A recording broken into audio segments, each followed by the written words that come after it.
we're back at it. We did this, I guess, a month ago, maybe even more. Our original predictions, and we did a recap of those first round predictions a few weeks ago. Not everything went to plan. Some upsets here and there, but things are heating up as the round of 16 is over and the quarterfinals are approaching. Finally, it's been like almost a month since the round of 16, which is kind of crazy.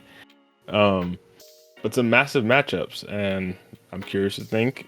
I know we originally had our predictions, but now I'm curious to seeing how it actually played out. Who do you guys think are going to the next round? So we'll take it matchup by matchup. With the first one, and arguably the biggest one, Arsenal versus Real Madrid. We don't have to get as specific as how we did it originally, but what are you guys thinking for this one? Who do you think is gonna advance? Gotta be Madrid. Yeah. I was gonna say 1, 2, 3 all at once, but yeah, I'm with Real too. Crazy. Yeah. It sucks to say. I don't even have anything against Madrid, but it just seems like a foregone conclusion for them sometimes, which is crazy to say in such a I guess a high end tournament with such good teams. But they just always seem to be just at least a little bit above the rest, especially with Arsenal not even being fully fit, which is, I think that's the main thing too. Not having their best player.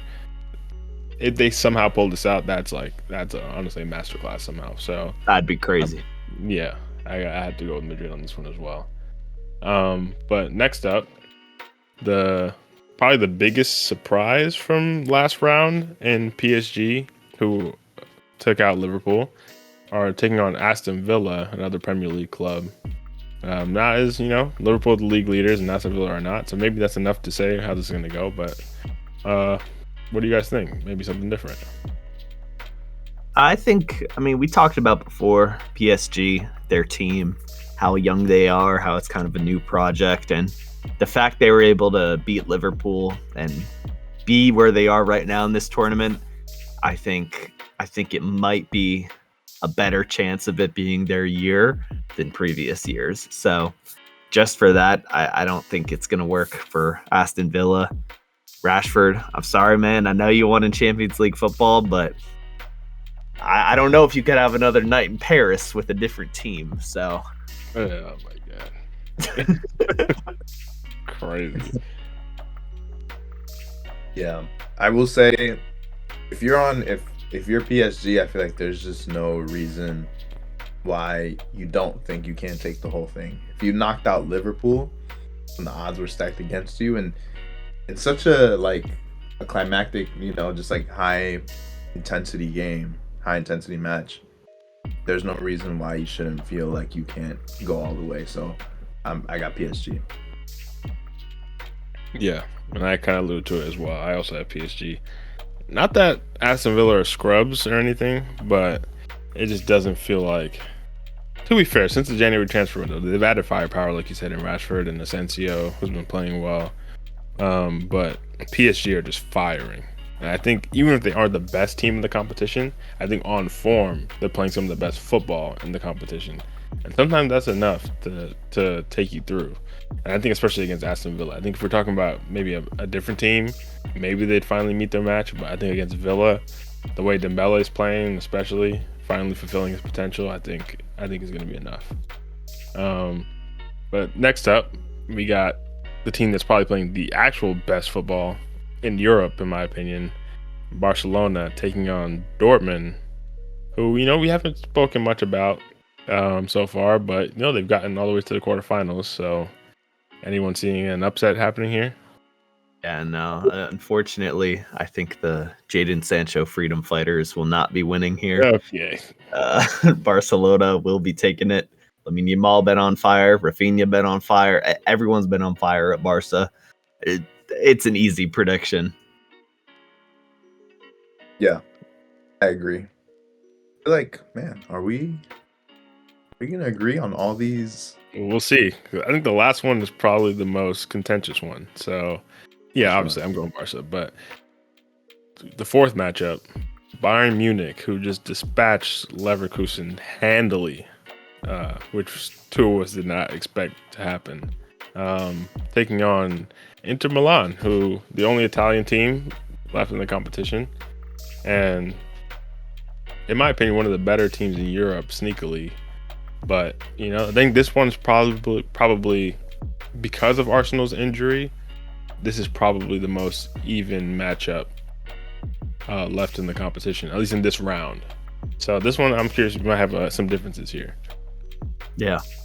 I think I want to say Bayern will take it, mainly because when you're Harry Kane and you commit all those years to Tottenham with no trophies, you're going to fight for that trophy when given the chance. And this is the best shot he's got right now, the biggest club trophy you can win. So I'm sure that it's going to be competitive, but I think Bayern will be able to get the edge and keep on moving forward.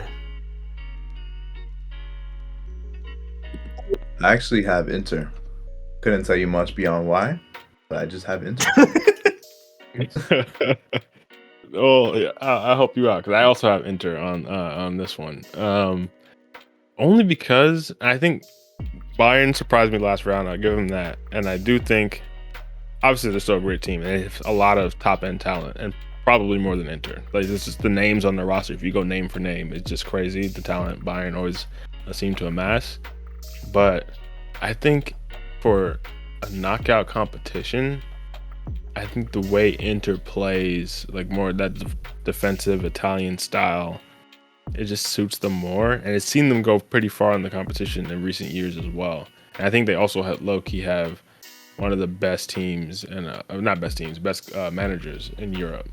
So I don't know. I think this one's honestly the biggest toss-up, but I'm going to go with Inter just because of that defensive style. I think it can take them further.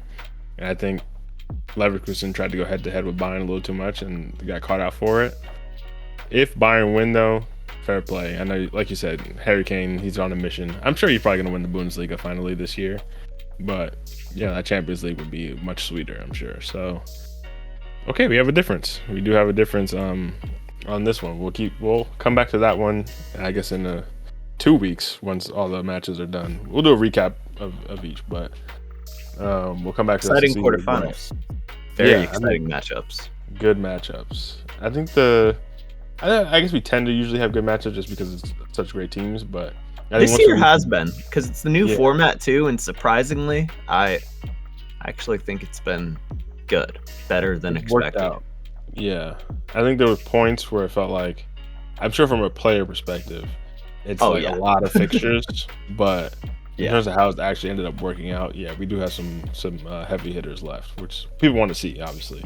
So, I'm excited to see how it turns out, especially seeing who makes it to the semis. I think there it gets really juicy, but we'll get to that when we cross that bridge. That's not how that saying goes, but we're gonna keep going. I just miss my CBS crew, man. I'm glad I get to watch them again. Yeah. That's honestly, those are the highlights of this whole thing. Yeah, for sure.